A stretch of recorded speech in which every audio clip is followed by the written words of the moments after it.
Buenísimo. Ahí estamos.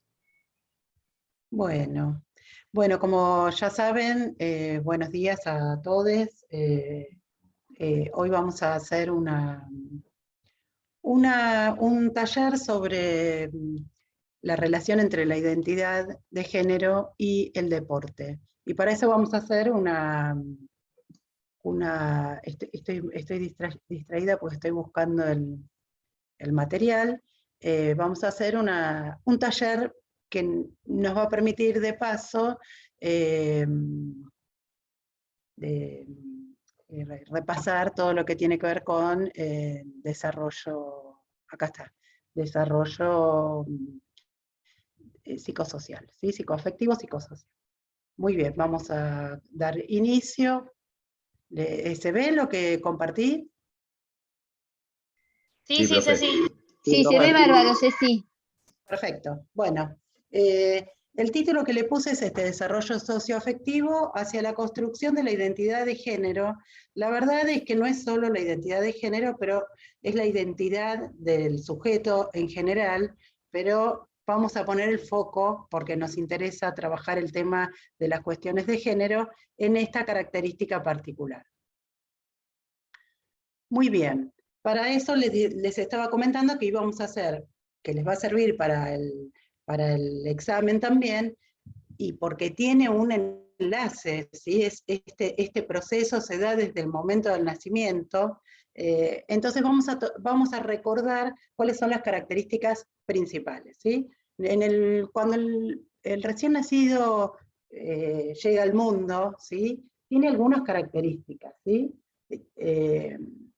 Es puro ello, ¿sí? O sea que es pura energía libidinal o energía psíquica, y no tiene diferenciación entre el mundo externo, los objetos y el propio yo, por eso se habla de indiferenciación yo-no yo, y también genera una simbiosis, al no poder diferenciarse, establece una simbiosis con su mamá, ¿sí? O con quien cumpla esa función, y que va a tener vínculo con el diálogo tónico. Piensen que estas características le permiten manejarse con la lógica del placer-displacer solamente, ¿sí? Y entonces, y con los pocos recursos que tiene, puede responder a estas dificultades o satisfacción que pueda tener, ¿sí? La función materna, nosotros decimos madre, o la psicología clásica habla de la mamá, pero puede ser cualquier otra persona que cumpla esa función, lo que hace es satisfacer las necesidades básicas, ¿sí? Y satisfacer esa demanda que tiene la pulsión, que está sostenida sobre las necesidades básicas. ¿Cuáles son las necesidades básicas? Alimento, abrigo y cuidado, ¿sí? Hay una cuestión que es importante, que es el compás de espera de esa satisfacción. Es decir, ¿vieron cuando un bebé, aquellos que tienen niños o cercanos o tuvieron hijos, vieron que cuando tiene hambre, por ejemplo, el bebé llora porque es su única forma de resolver esa dificultad o esa sensación de displacer?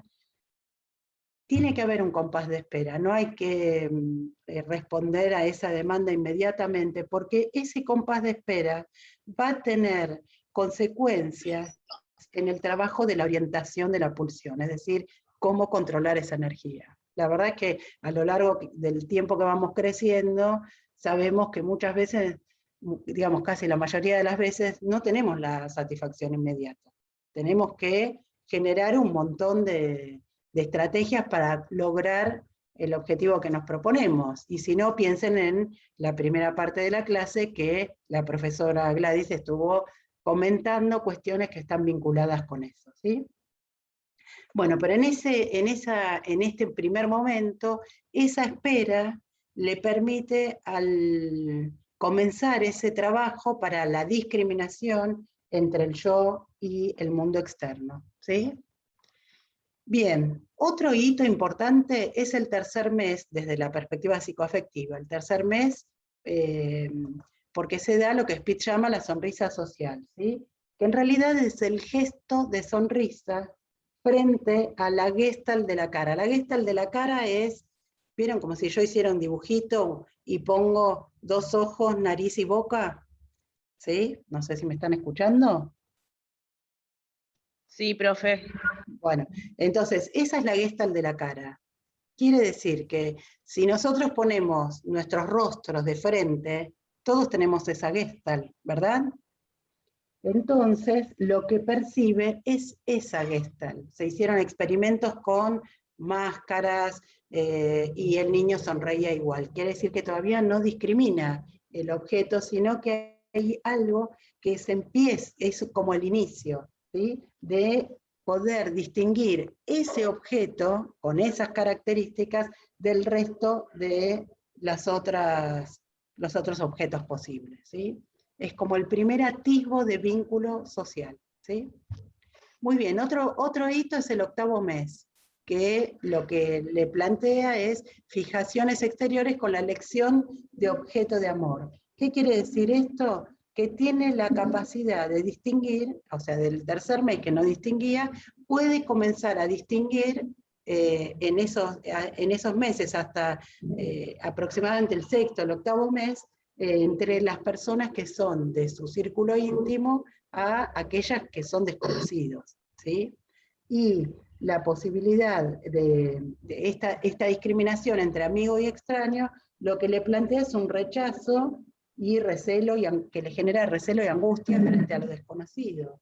Sería como entender que esa persona desconocida no es la conocida, ¿sí? No es mi mamá, ¿sí? Y es eso lo que le genera una sensación de angustia, vinculado con el abandono, ¿sí? Muchas veces se plantea esta situación cuando las mamás empiezan a trabajar, por ejemplo, y entonces cuando desaparece de su mundo, aunque sea por un tiempo, lleva un proceso darse cuenta que no es un abandono, sino que va a volver. ¿Mm? Muy bien, otro hito, el primer año, comienzo de sentimientos interindividuales, ¿sí? Empieza a constituirse el yo, ¿sí? Por eso tienen desde el nacimiento hasta ahora tanta importancia los juegos de crianza, que tienen que ver con el acompañamiento del adulto y la introducción de situaciones de ficción que lo introducen en ese mundo externo, ¿sí? Y los sentimientos interindividuales, a partir de la ruptura de la célula diádica. Cuando hablamos de la célula diádica, estamos hablando de esa simbiosis con la mamá, ¿sí? En algún momento esa simbiosis se tiene que abrir, se tiene que romper, para que aparezcan otras figuras significativas que en términos clásicos se la vincula con la figura paterna, ¿sí? Pero también es el padre, son los hermanos, son los abuelos u otras personas próximas, ¿sí?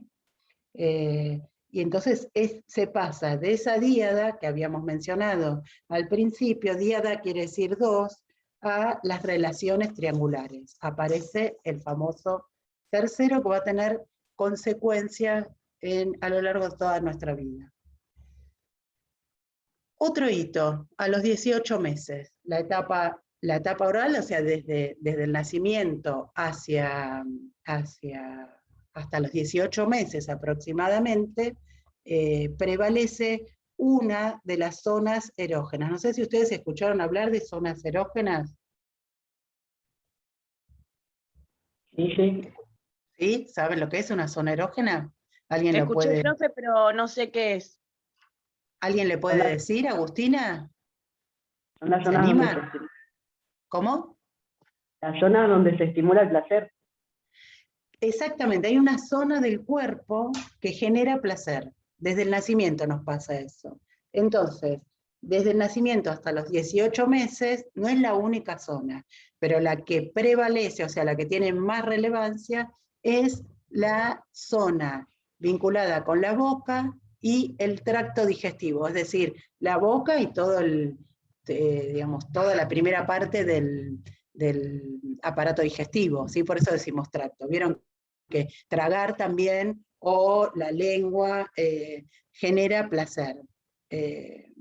Entonces, esto es importante, ¿por qué? Porque va a ser uno de los de las primeras herramientas del cuerpo para explorar el mundo, ¿sí? Por eso puse esa foto de un niñito que se pone en la boca una lapicera. Otra de las etapas fundamentales que va a pasar de estar presente a ser la más importante es la zona anal a partir del segundo y tercer año, ¿sí? A partir del segundo y tercer año deja de tener tanta importancia la zona erógena oral, y pasa a tener mayor importancia la zona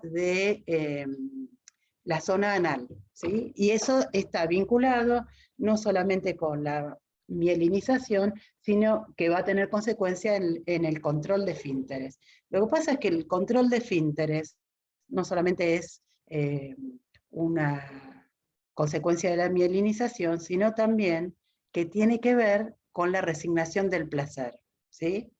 Habíamos dicho ¿se acuerdan que habíamos dicho que cuando nace el bebé se maneja con la lógica de placer-displacer? Bueno, a partir de algunos hitos que empiezan a pasar, como el no, ¿sí? ¿Se acuerdan que lo habíamos hablado, que está a lo largo del primer año?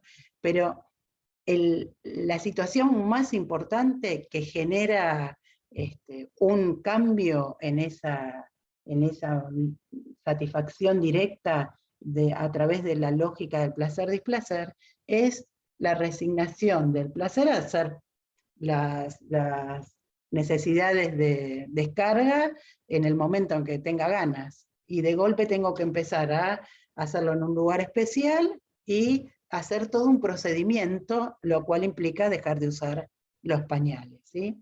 Cuando digo resignación, ¿y por qué alguien va a resignar al placer?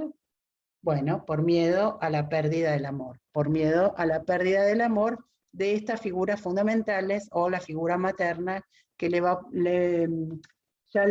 viene retando, castigando cuando hace, castigando simbólicamente, ¿no? Se enoja, si hace algún lío o hace algo que no corresponde, entonces cuando le está pidiendo que comprenda o aprenda cómo es el procedimiento del control de los esfínteres, se pone en juego eso, ¿sí? Lo que se pone en juego a nivel psíquico es la fantasía de la pérdida de amor de este objeto que es tan importante.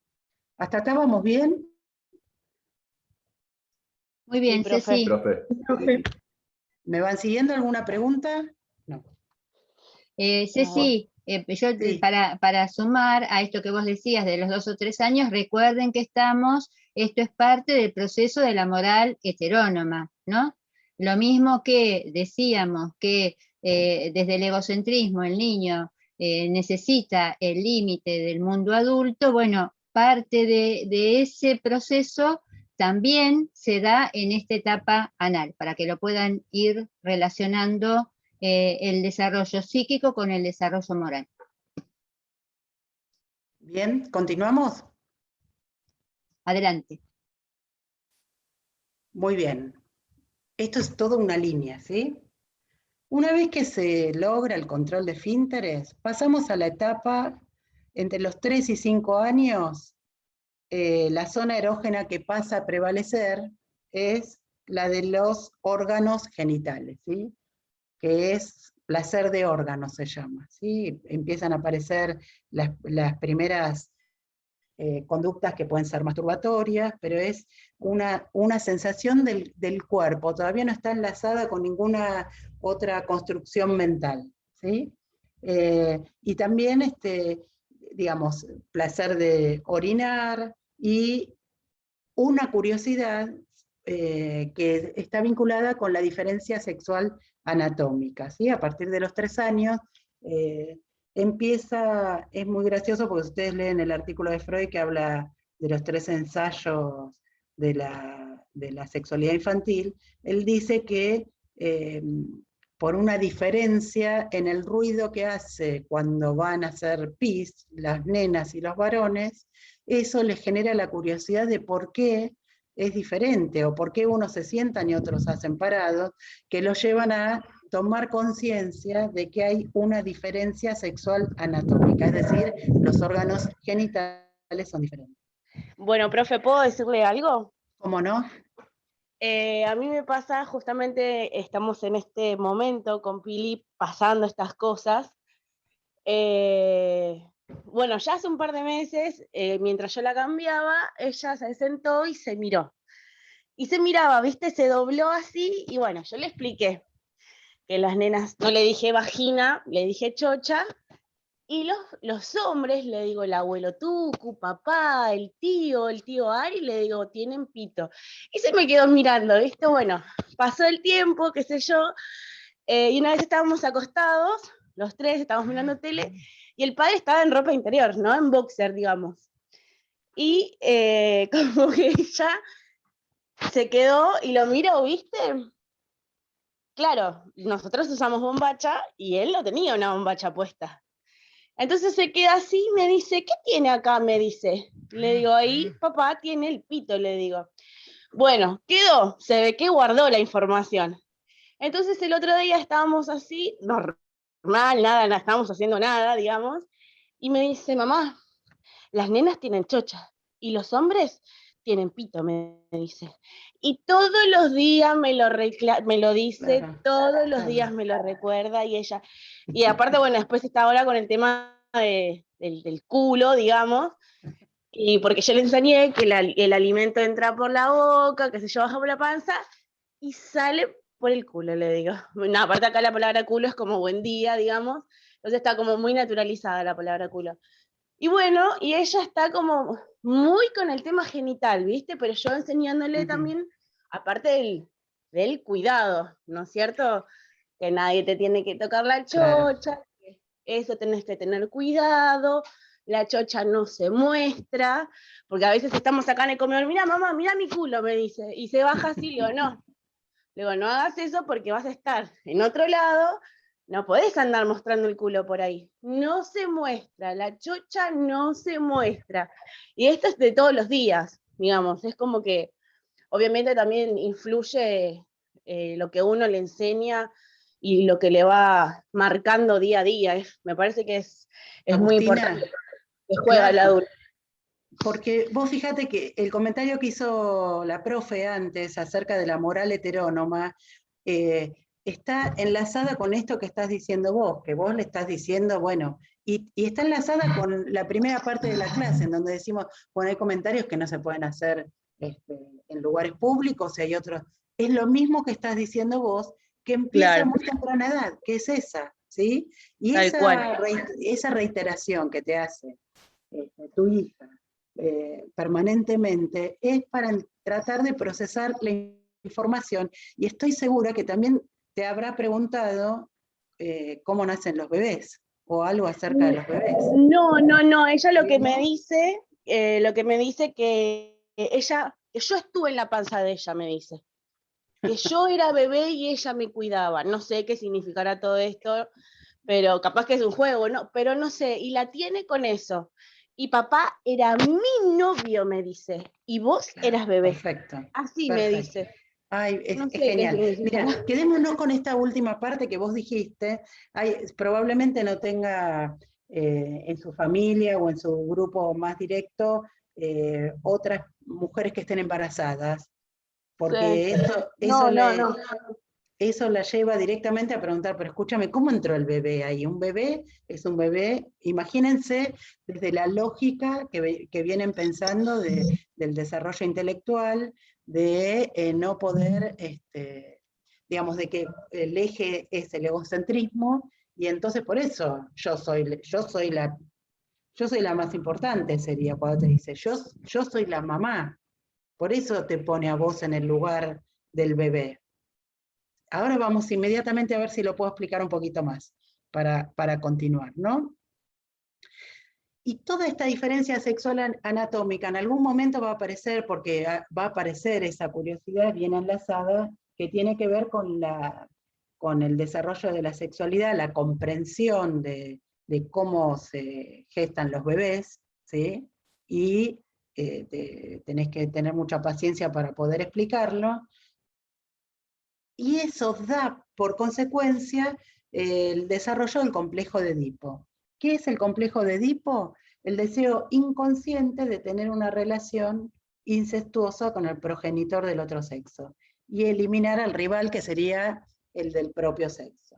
O sea, que el ejemplo que nos acaba de dar Agustina está desplegando cómo se expresa en lo cotidiano ese complejo de Edipo, ¿sí? Sí. Son fantasías inconscientes, no es que realmente te quiere eliminar, pero quiere ser ella la que ocupa tu lugar. Cuando te Claro, dicen, sí, sos ella la quiere bebé, ser la mamá. y yo soy la novia de mi papá, además. ¿Entendés? Entonces, esta constelación psíquica, el problema que tiene es que se opone a la educación de los padres y la escuela, porque vos le decís, no, yo la contradecís. Cuando vos ¿se acuerdan cuando decíamos? Desde el control de Finteres la venís contradiciendo. En realidad lo que contradecís es la pulsión, es la satisfacción directa, eso es lo que hace la cultura. No podemos hacer lo que queremos en cualquier momento. Entonces, Claro. si somos de la cultura, como lo somos, bueno, vos le vas diciendo, no, no podés mostrar la cola en cualquier lado, no te tenés que dejar tocar por más placer que tenga, que te genere por ninguna persona, yo agregaría ni la vagina ni nada. Nada, no. No se puede dejar tocar, ¿sí? Y también la confianza de que te pueda comentar cualquier preocupación que tenga, ¿no? Tal cual, tal cual. Muy bien, es decir, que en todo esto que vos estás diciendo, vos decís, no, vos no sos la novia de papá, vos sos la hija de papá. La novia de papá soy yo. Lo que estás haciendo es transmitiendo el tabú del incesto, ¿sí? Tabú del incesto es algo que está prohibido, que es la prohibición que muchos autores, antropólogos y psicólogos la vinculan con el origen de la cultura, ¿sí? Somos los únicos que no podemos tener relaciones sexuales con nuestros progenitores, ¿sí? Dentro de la escala animal, digamos, ¿no? Otras especies no tienen esa restricción, pero los seres humanos sí la tenemos. Y es un tabú, ¿sí? Cuando transgredimos esa norma estamos fuera de toda la lógica que sostiene nuestra cultura. Y el modo en que se atraviese ese tabú y se resuelva va a ser determinante en la elección de objeto de amor, ¿sí? ¿Se acuerdan que la semana pasada, creo, dije, bueno, esto no se puede resolver en esta etapa porque estamos hablando de sexualidad y la verdad que un niño a los 5 o 6 años no tiene todas las herramientas para resolverlo, por lo tanto lo deja en el freezer, digamos, lo deja sin resolver, se congela y empieza la siguiente etapa que es la de la latencia, ¿sí? Acá puse 2 fotos que tienen que ver con la posibilidad del desarrollo de las habilidades, ¿sí? Motrices, porque es pero no son las únicas. Son todas las habilidades que puede tener un sujeto, las sociales, las intelectuales y también las motrices. La característica que tiene la latencia es que no tiene una zona erógena asociada, justamente porque al no poder resolver este problema de que le está... repetime el nombre de tu hija, que no... Pilar se llama. Ah, Pili dijiste. Está bien. Pili. Sí, lo que le está pasando a Pilar es que en este momento todavía lo está procesando, no lo llega a entender, ni lo va a entender. Lo único que va a hacer es, bueno, ¿vieron? Lo dejo ahí y trato de... Pero lleva mucha... Piensen ustedes, si todos los días te repite lo mismo, quiere decir que gran parte de su energía la destina para resolver este problema vinculado con la sexualidad. Pero llega hasta un punto, como no tiene todavía toda la capacidad para resolverlo, lo deja, digamos, lo reprime al complejo de Edipo. Y esa energía libidinal o la energía psíquica queda disponible para desplegar otras cosas. Es como, ¿vieron cuando uno se saca un problema encima y bueno, dice, ahora sí, ahora voy a ir al cine, hago lo que me gusta, voy a bailar, etcétera, ¿no? Bueno, los niños también, en esta etapa de latencia, empiezan a desplegar todos dentro de sus posibilidades, sus condiciones e intereses, ¿sí? También, y va constituyendo la identidad infantil, ¿sí? Se consolida y está vinculada con esta transición de la moral heterónoma hacia la autónoma, que tiene que ver con la comprensión y apropiación de la norma, ¿sí? Entonces aparecen esos sentimientos morales como honradez, justicia, respeto por el otro, camaradería, amistad, y a partir de los 7 años en adelante, reglas relacionadas con, reglas racionales de control incipiente. Por ejemplo, normas que rigen para una situación grupal, que puede ser que pase, por ejemplo, en la mesa de la casa, reglas, bueno, cuando estamos en la mesa no se puede mirar el celular, y entonces entre 2 hermanos haya uno que por ahí lo mira, entonces el otro le avisa a la madre que está rompiendo esa regla, mirá, mi hermano está haciendo lo que vos dijiste que no se podía, etcétera, ¿no? Esas son reglas racionales de control incipiente. ¿Esto hasta cuándo dura esta latencia? Esto es como el momento ideal, como todos los momentos ideales tiene un tiempo limitado hasta la pubertad, ¿sí? En la cual comienza la progresiva maduración sexual, y se acuerdan todos ustedes cuál es el hito o aquella situación que marca el inicio de la pubertad. ¿Cuál es? El segundo pico de crecimiento. El segundo pico de crecimiento, pero que está vinculado con algo que nos pasa a las mujeres de una manera y a los varones de otra. Maduración sexual. La maduración sexual, por eso, incipiente maduración sexual. ¿Qué evento determina que decís, ya señorita? La menstruación y la eyaculación en el hombre. Exactamente, ¿sí? Y entonces esa progresiva maduración sexual lo que hace es despertar aquello que lo había dejado entre paréntesis, digamos, o reprimido, y se reedita el complejo de Edipo. Comienza la reedición del complejo de Edipo, es decir, tendencia otra vez a comprender esa dificultad con la sexualidad, y también va a comenzar a desplegarse la preocupación por la construcción de la identidad de género, ¿sí? Lo cual, ¿se acuerdan que habíamos dicho que tenía mucha energía disponible en la latencia? Bueno, ahora otra vez toda esa energía disponible se vuelve otra vez para tratar de comprender esto que había quedado por años sepultado, ¿sí? Y entonces eso lo lleva a un incremento del mundo interno, ¿sí? Lo lleva a distanciarse de las figuras significativas, ¿sí? Que le va a permitir luego en la adolescencia la salida al exogamia, o sea, la salida hacia el mundo externo, ¿no? Mayor inhibición en las mujeres. Esto acá quiero hacer un comentario.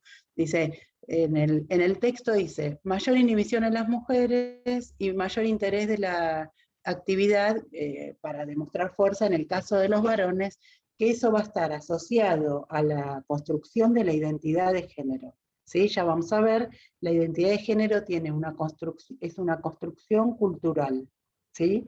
No es netamente biológica. El género se separa de esta construcción biológica que estábamos hablando, por lo tanto, por ejemplo, la mayor inhibición corporal en las mujeres, yo pienso que en los últimos años es probable que esto se esté modificando, porque si las niñas juegan más a deportes sociomotores como el fútbol y empiezan a más temprana edad, es probable que también eso tenga consecuencia en la construcción de esa identidad de género. ¿Qué quiere decir? ¿Que una nena que juegue al fútbol es menos femenina o menos mujer que una que hace ballet clásico, por ejemplo?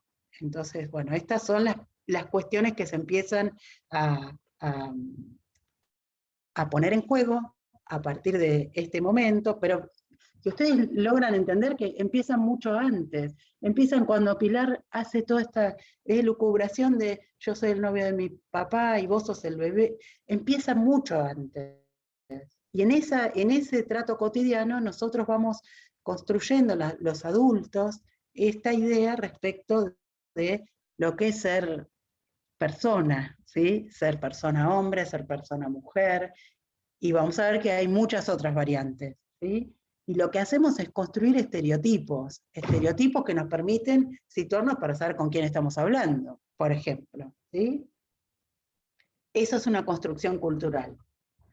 Se fortalece, y bueno, punto, ¿no? Esto es una construcción cultural, la identidad de género se empieza a construir, pero es tan inespecífico esa pulsión sexual y tiene tanta fuerza que es muy difícil de construir en un primer momento esa identidad, ¿sí? Porque, digamos, un puber puede sentir excitación la mayor parte del tiempo y no logra discriminar qué es lo que le está pasando ni por qué qué es lo que lo pone en esa situación, ¿sí?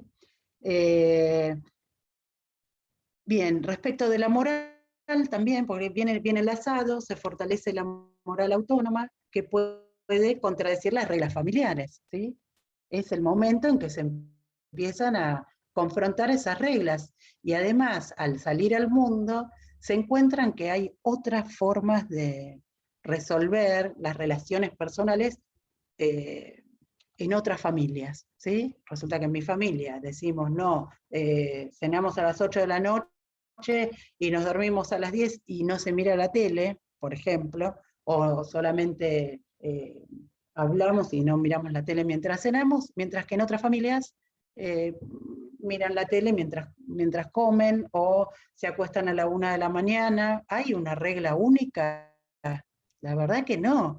Entonces esto hace que cuando somos púberes es como esa ampliación nos lleva a contradecir las propias reglas. Siempre nos parece que la familia del mejor amigo o la mejor amiga son mucho más piolas que los padres que nos tocaron a nosotros, ¿sí? Entonces va a decir, mirá, esto puede hacer tal cosa y a mí no me lo dejan hacer. Eso es contradecir las reglas familiares al construir la propia moral autónoma, ¿sí?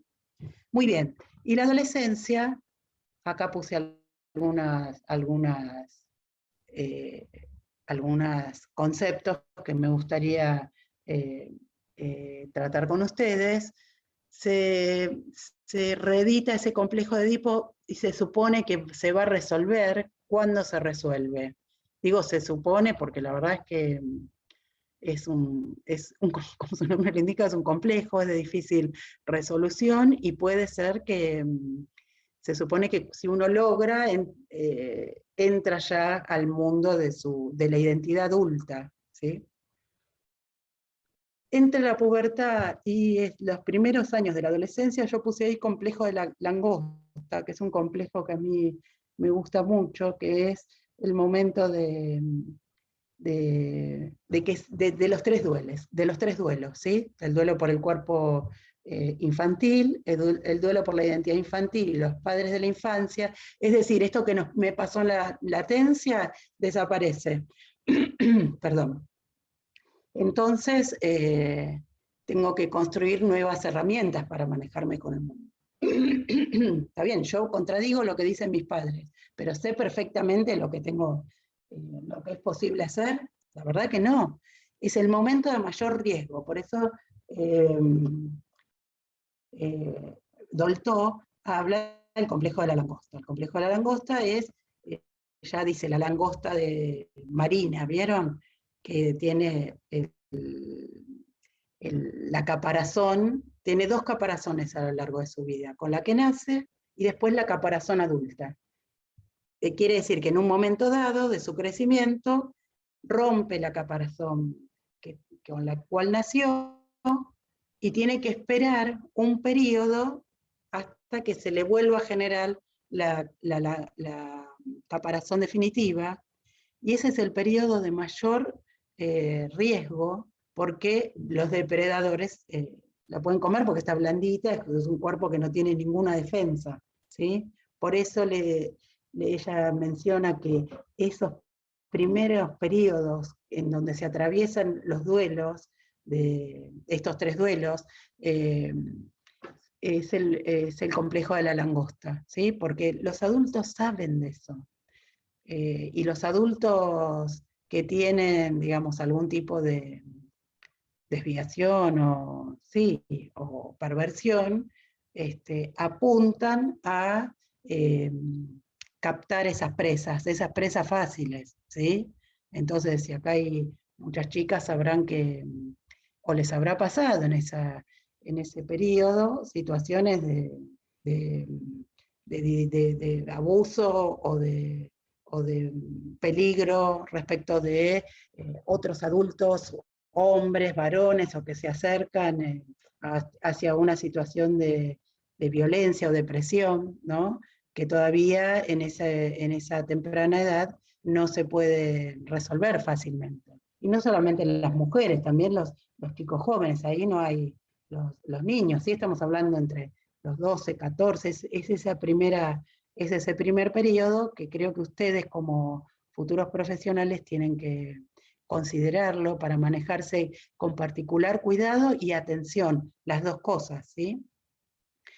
Si todo sale bien, no, antes de hablar de la salida, actitudes posibles frente a esta situación tan turbulenta, y bueno, actitudes regresivas, o sea, volver hacia la latencia, y ser una niña o un niño como cuando era chico y no tenía todos estos problemas, eso es una regresión defensiva.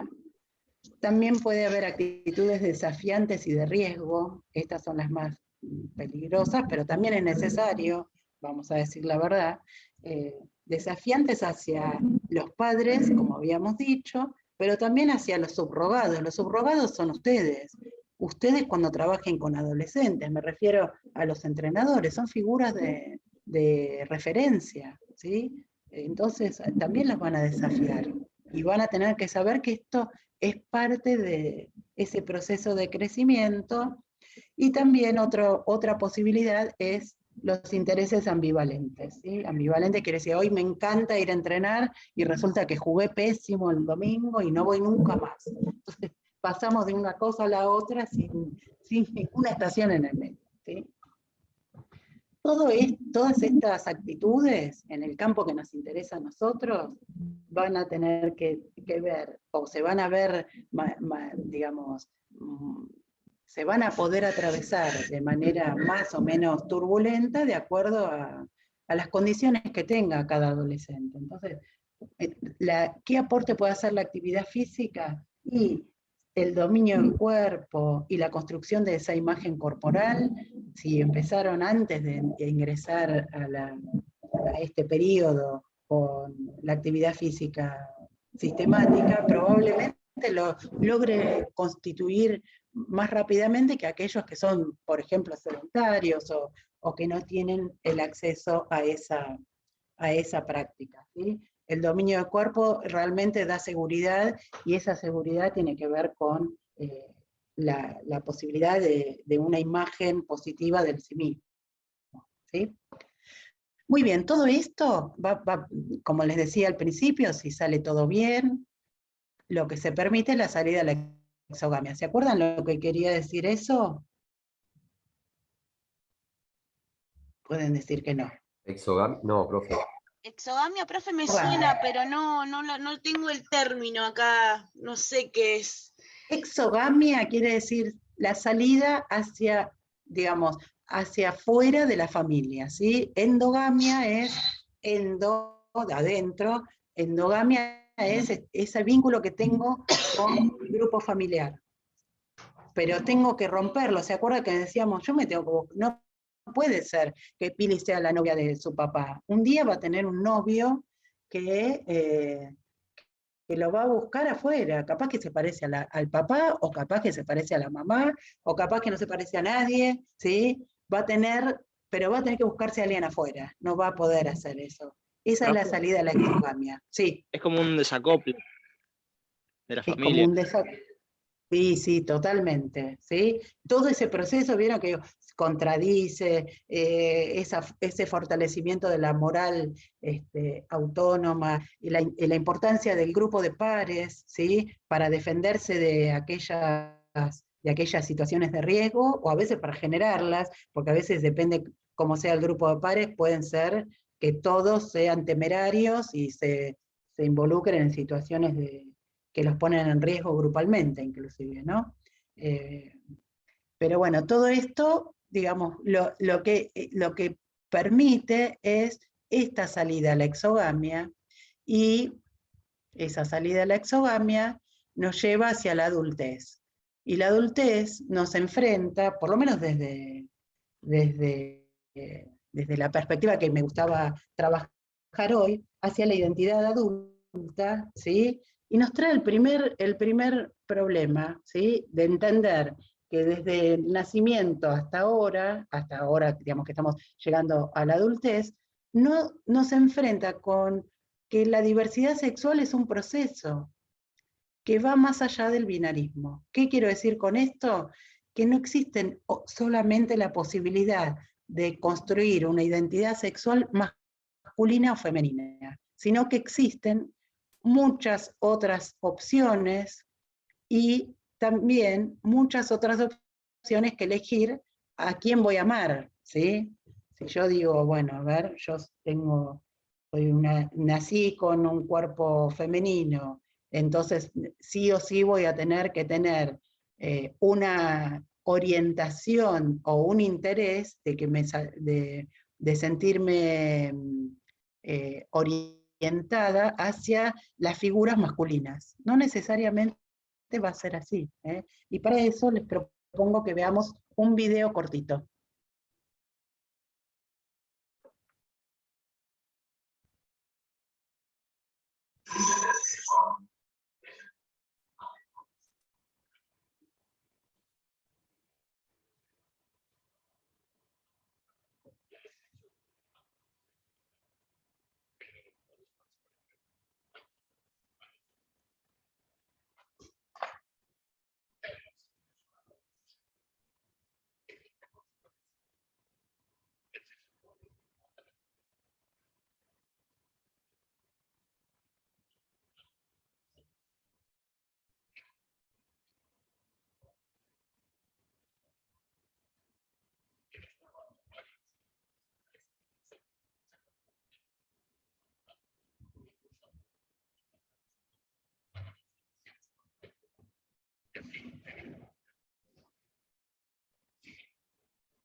Profe, no se escucha el video.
Bueno, voy a dejar de compartir. Espero que les haya resultado interesante. Solamente quiero agregar una cosa respecto de esta lógica binaria, ¿no? que este texto puso en discusión, que tiene que ver con la identidad sexual hegemónica. Hegemónica es la dominante, ¿sí? Sigue prevaleciendo esta idea del binarismo, ¿sí? De mujeres y hombres, y seguimos, sigue dominando esa perspectiva. Esa perspectiva es producto de un sistema patriarcal, ¿sí? Un sistema social patriarcal que genera esos estereotipos de los que vimos recién, y también tiene consecuencias, pues las consecuencias están vinculadas no solamente con la sexualidad, sino con la vida cotidiana. en las relaciones de poder, ¿sí? Porque esta forma binaria implica determinadas características para los varones que acá no estuvieron mencionadas, pero que están vinculadas con el poder, el dominio, ¿sí? La posibilidad de acceso al mundo externo, y a las mujeres justamente con una posición de sometimiento o menos capacidad para manejarse en el mundo externo. Todo esto se está revisando, ¿verdad? Pero todavía tenemos bastantes penosas experiencias cotidianas, ¿no?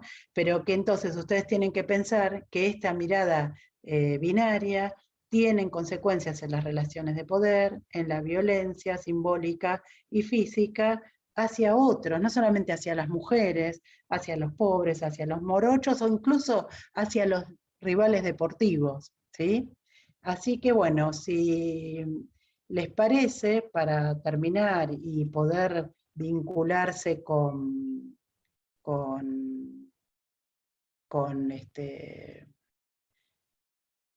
el tema que nos preocupa, es qué pasa con el deporte y estas cuestiones de género, y por lo menos poder situarlos a ustedes como futuros profesionales, o a lo mejor que ya están trabajando.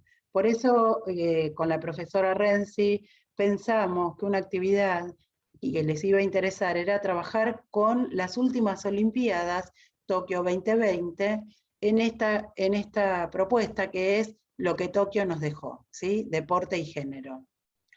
Estas últimas Olimpiadas tuvo ese lema, unidad en la diversidad, ¿sí? Y la característica fue tratar de revisar este binarismo, con mucha dificultad, porque el deporte, si hay algo que tiene el deporte moderno y el deporte olímpico, es que fue creado con la lógica binaria, ¿sí? Sin embargo, en esta última edición de los Juegos Olímpicos se intentó revisar en lo posible esta característica. El 49, entonces, por un lado se trató de equilibrar la participación de mujeres y varones. Entonces, el 49% de las atletas que participaron fueron mujeres. Se intentó dar la misma visibilidad entre las pruebas femeninas y las masculinas. Es como, a esto se refiere a cuáles, por ejemplo, qué deportes son los que tienen mayores horas de televisación, por ejemplo. Entonces, en general tenían que ver con qué sé yo, el tenis masculino o el básquet masculino, tiene muchísima más relevancia que la misma práctica en la rama femenina. Entonces, se intentó visibilizar, no sé si ustedes estuvieron mirando, pero se intentaba mostrar absolutamente en igualdad ambas prácticas.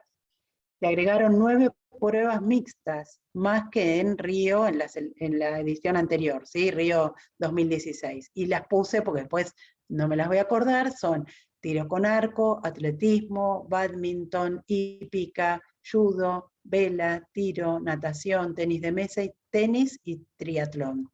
Todas estas tienen alguna expresión mixta. Seguimos hablando del binarismo, igual, ¿sí? Pero dice, además, 4 federaciones internacionales han pasado por primera vez a pruebas con equilibrio de género: canotaje, remo, tiro y halterofilia. Seguimos igual planteando el binarismo. Acá no está mencionado, pero también se aceptaron con algunas reglas algunos deportistas que no responden a la lógica binaria y pudieron competir. Bueno, creo que dije muchas cosas, así que ahora lo que yo quisiera es proponerle una actividad que hagan ustedes, que tienen que ver con desafíos que se les va a presentar, probablemente muchos más de los que planteamos ahora, pero bueno, empezar a pensar que todo esto que ustedes están trabajando implica revisión de las propias categorías, las categorías que uno tiene, esos estereotipos que hablamos. Ujú. Entonces, Ceci, les pido que sí. yo te propongo lo ¿Querés que hagamos siguiente. No, yo Sí. te voy a proponer lo siguiente, porque lo que pasó mientras que estábamos viendo el video es que lo vimos, pero no se escuchaba el sonido. Y a mí Ay, ¿cómo no me dijiste? sí, te dijimos, pero es más, te Perdón, mandé, perdón. bueno. No, lo que yo propongo es lo siguiente. El video tiene muchísima información. Es un video, el que vimos, maravilloso. Entonces, y Ceci está relacionando, o a partir de lo que vimos del video, y de todo lo que planteó respecto el desarrollo psicoafectivo, pensar cómo esto incide no solamente en la construcción de nuestra identidad, sino en esto que Ceci estaba planteando respecto de los Juegos Olímpicos. Antes de que empecemos con el análisis de los Juegos Olímpicos, ¿hay algo de todo lo que estuvimos viendo en el video? Yo lo que considero, Ceci, es que creo que tenemos que colgar el video para que lo vuelvan a ver. Sí, ¿Sí? totalmente. Y De porque acuerdo. además a mí, esto lo digo personalmente, ¿no? Que no es la primera vez que veo el video, a mí me cuesta mucho poder ir identificando esas categorías, ¿no? Que es la expresión de género, que por ejemplo, Ian, mientras que vos estabas haciendo todo el primer desarrollo psicoafectivo, Ian planteaba, ¿no? Bueno, cómo a las nenas les regalan determinados juguetes, cómo, o sea que inclusive desde antes de la crianza, cómo nos visten, afortunadamente eso cada vez menos, ¿no? Cómo nos visten, no por nada en el video nos mostraba, ¿no? Todo lo celeste es varón, todo lo rosa es mujer. Entonces, si antes de que avancemos, y si te parece hacer un corte ahora antes de empezar con la actividad, pero si antes de que avancemos y de que nos vayamos al recreo, aunque sea unos minutos, quieren plantearle alguna pregunta a Cecilia sobre cómo se dan, aparte eso último que muestra el video, ¿no? Que me parece maravilloso, cómo toma todas esas categorías de análisis, las pone en un cuadernito y dice, bueno, todo esto es la diversidad sexual, ¿no? Eso es maravilloso. Entonces, si sobre todo eso que Ceci estuvo explicando hay alguna duda, así como Agustina trajo el caso de Pili y fue tan esclarecedor y tan ejemplificador de lo que estaba pasando. Si hay alguna pregunta de lo que vieron en el video, de lo que Cecilia explicó hasta ahora, que quieran aclarar, porque nadie lo va a poder responder mejor que Cecilia. Profe, ¿qué tal? Buenos días. Tengo ¿Qué una tal? duda. ¿Cómo te va, Matías? Bueno, primero, antes que nada, creo que estamos todos aprendiendo porque nos criamos de una manera y nos cuesta adaptarnos a todo esto. Y creo que con estas charlas y demás nos viene bien a todos, no solo a nosotros, sino, bueno, al resto, a todos. Y una de las dudas que tengo, que es acerca del deporte, es cómo integrar esta diversidad sexual en el deporte. Si se va a armar, ¿cómo es la idea de generar categorías nuevas, de incluirlo? Es como medio difícil, ¿no? De incluir en el deporte. Matías, mira, parte del ejercicio que les íbamos a proponer era que ustedes empiecen a pensar eso, ¿sí? Porque me parece que son categorías que las tenemos que construir entre todos, no tenemos la respuesta nosotras para decirte, es por acá. Nosotras estamos advirtiendo esto que está pasando, nos parece importante que ustedes empiecen a ver y vamos a darles algunas situaciones para que puedan pensarlas y las pensemos juntos. ¿Qué te Excelente. parece? Bien, perfecto. ¿Sí? Agustina levantó la mano. Sí. Sí, profe. Bueno, justamente hablando sobre esto, tengo una compañera que está estudiando profesorado de educación física y la otra vez vino acá a casa y bueno, yo estaba estudiando y ella se puso a hacer un trabajo y me pidió que la ayude. Y justamente lo que ella estaba trabajando era sobre el tema de la transexualidad en el deporte, justamente esto, y nos pusimos a hablar sobre, por ejemplo, ¿no? Por ejemplo, un nene en 7º grado quiere ser nena, ¿no? Es nena, bueno, listo, es nena, perfecto. En el momento en el que ellos se entrenan en la clase de educación física, ¿qué pasa en ese momento? ¿Qué es lo que pasa? ¿A dónde va? ¿Va a jugar vóley con las nenas o se juega un partidito? ¿Qué hace? ¿Cómo lo maneja el profesor? ¿Cómo lo manejan los nenes? qué es lo que pasa con ese nene en ese momento. Un vestuario, por ejemplo. Va a un vestuario. ¿A qué vestuario va? ¿A qué hace? ¿Va al vestuario de las nenas? O al vestuario de varón, y esa incomodidad, y no, ni hablar en la adolescencia, donde yo he conocido chicas, es un varón, ella, y ella se faja, ¿no? Conozco una chica que se faja y otra piba que no se faja, pero es lesbiana, ¿no? Con el tema de la fajación, de los cuerpos, eso es lo que a mí me llama poderosamente la atención, porque las cosas cambiaron un montón. Obviamente cuando yo era chica no era tan alevoso el tema del lesbianismo, era como, viste, era raro, lo voy a decir así porque estoy criada yo tengo 30 años y cuando yo era chica no eran así las cosas. Ahora está como mucho más acá y a flor de piel y bueno, listo, todo bien igual, a mí no me molesta para nada, al contrario. Pero bueno, noto ahora, y justamente que usted trae este video a la clase, me llama mucho la atención cómo se manejan estas cosas como docente, como alumno, cómo hacen, y bueno, nada, justamente, profe, lo trajo, que la verdad que es tan interesante lo que dice. Mira, tanto como lo que plantea Matías, como lo que estás planteando vos, me parece que la idea es repensar las categorías que tenemos.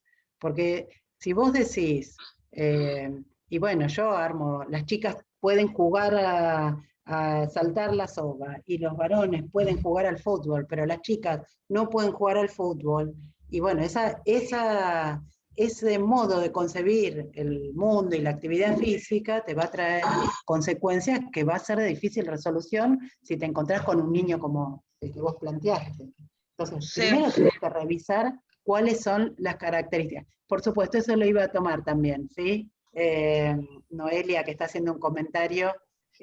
Lo que pasa es que, es como dice la profesora Renzi, es tan amplio el tema y sabemos tan poco que podemos tener confusión. Por eso es importante que ustedes revisen el video. Yo miro el video y digo, ay, dice tantos conceptos tan rápido, ¿sí? Por lo menos diferenciar la identidad de género, que es cómo se percibe el sujeto, ¿sí? Que es lo que decís vos. Un nene que nació con la biología supuestamente masculina, vamos a decir XXY, pero ¿cómo se percibe él? Como una nena. Entonces, la identidad de género es esa, cómo se percibe, digamos, y otra cosa es qué elección de objeto de amor hace, a quién elige como partener, ¿sí? ¿Qué personas le gustan? Capaz que le gusta una nena, o en una de esas le gusta un varón, no sabemos aún, ¿sí? Por eso les recomendamos que revisen de nuevo ese tema, ¿sí? Por lo menos, claro, Noelia, es empezar a pensar todas las posibilidades que se les van a plantear y que si ustedes creen que la actividad física y el ejercicio físico es beneficioso para todas las personas, no importa cómo se perciban, las características que tengan, van a tener que poder acceder a la posibilidad de hacer una práctica deportiva o la que decida, ¿sí? Ian, ¿iba a decir algo? Sí, más que nada respondiendo a los comentarios de los compañeros, en este caso hablamos de infancias trans, ¿no es cierto? Y las infancias trans no es lo mismo que la pubertad o los adolescentes trans, que ya tienen más claro más de su condición. Entonces yo creo que si estamos frente a un grupo de niños o infancias trans, habría que preguntarle qué deporte quieren hacer, no importa si se considera mujer o si se considera hombre, o sea, yo creo que el deporte debería ser integral y mixto. Tal cual.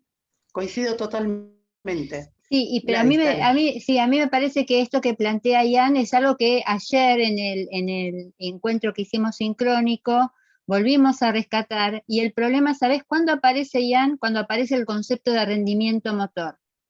Mientras que nosotros hacemos un enfoque de cualquier actividad física y sobre todo la actividad deportiva, pensándolo como una práctica, y no como un deporte, es decir, como una práctica inclusiva, que es de lo que se llama, como en algún momento se lo consideró, el deporte para todos, es decir, cuando vos lo planteás como una manifestación cultural más, como una forma de expresión de la actividad física más, donde lo importante es la participación, el disfrute, el encuentro, bien.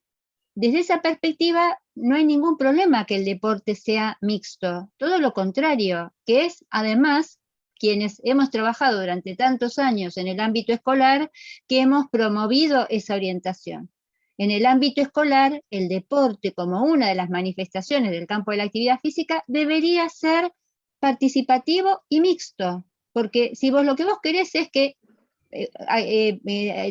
toda la cuestión de la resolución del problema colectivo, la aceptación de la norma, la aceptación de la diferencia, la posibilidad de el disfrute y el encuentro con otros. Ahora, cuando vos lo que empezás a analizar, que es esto que nosotros decimos que se puede empezar a dar, es justamente a partir de la pubertad y a partir de esta diferencia biológica de qué hormonas son las que predominan en tu cuerpo. Si en vos predominan hormonas sexuales de hombre y tenés testosterona, o que es lo de esperar si tenés testículos y pene, o si en vos predominan las hormonas sexuales de mujer, porque tenés ovarios, estrógenos y demás. Entonces, y como todo la mirada deportiva, que es esto que Ceci trae justamente para mirar y para romper, no necesariamente, o sea, todo el ámbito del deporte está organizado de manera binaria a partir de lo biológico.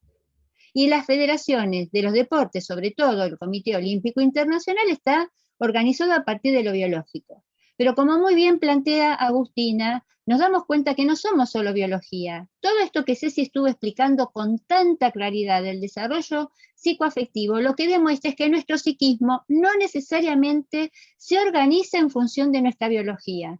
Nuestro psiquismo se organiza por todas esas interacciones afectivas que vos fuiste transitando en cada una de esas etapas que Ceci explicó con absoluta claridad, pero que cuando llega el momento de la pubertad, la adolescencia y la adultez, se genera en esa interacción entre lo biológico, lo psicoafectivo y lo otro que viene como tercera situación es que, ¿qué elegís vos? ¿Sí?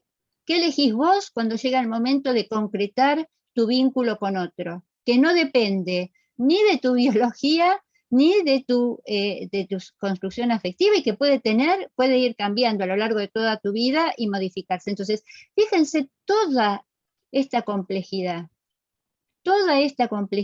que viene justamente a romper con esto que vos decís, Ian. Se acabó el rosa y el celeste y la pelota para el varón y el cochecito para la nena. ¿Mm? Digo Claro, como... por eso hablaba de los dos periodos. ¿Mm? Porque, o sea, desde mi experiencia, yo soy un varón trans, me considero hombre trans, y si bien toda mi niñez transité como con un cuerpo femenino y en esa época tenía una identidad femenina, no me lograba integrar con el grupo de las chicas. Por ejemplo, cuando tenían que hacer la coreografía de fin de año, para mí era una cosa horrorosa integrar ese grupo. O sea, me costaba mucho adaptarme. Y sin embargo por eso se llama transexualidad, porque se hace una transición tanto en hormonas como en cirugía, y yo creo que el rendimiento sí se puede llegar, porque como les había contado, soy instructor de kickboxing y también practico el deporte, y la verdad es que no me considero inferior a un hombre cis.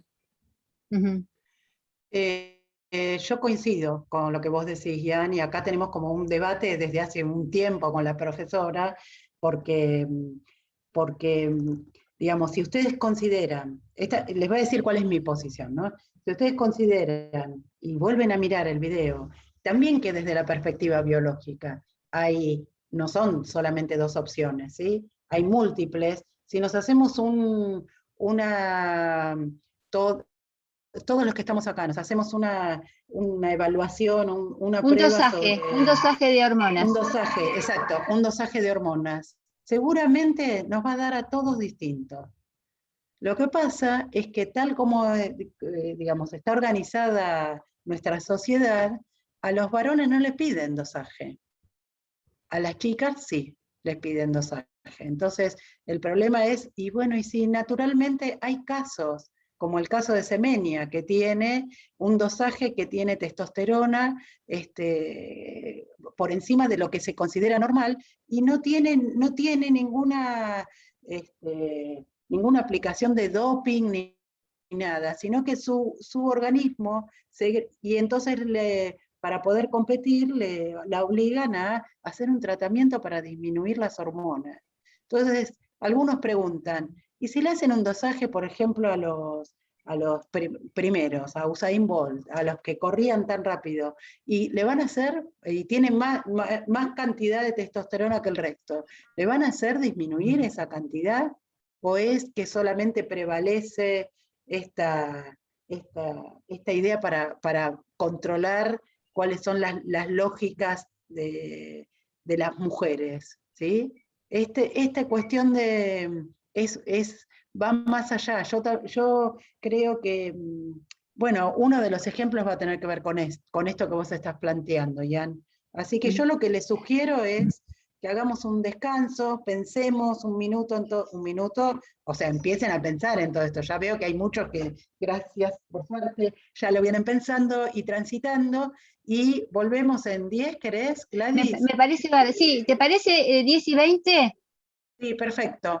8 minutos. Descansemos, piensen, sí, y dejemos y que volvemos. Claro, y que decante Es más, toda esta decante un poco. información tan maravillosa que pudimos compartir, y nos vamos pensando para volver con todo. Y hacemos un ejercicio para cerrar, ¿les parece? Dale.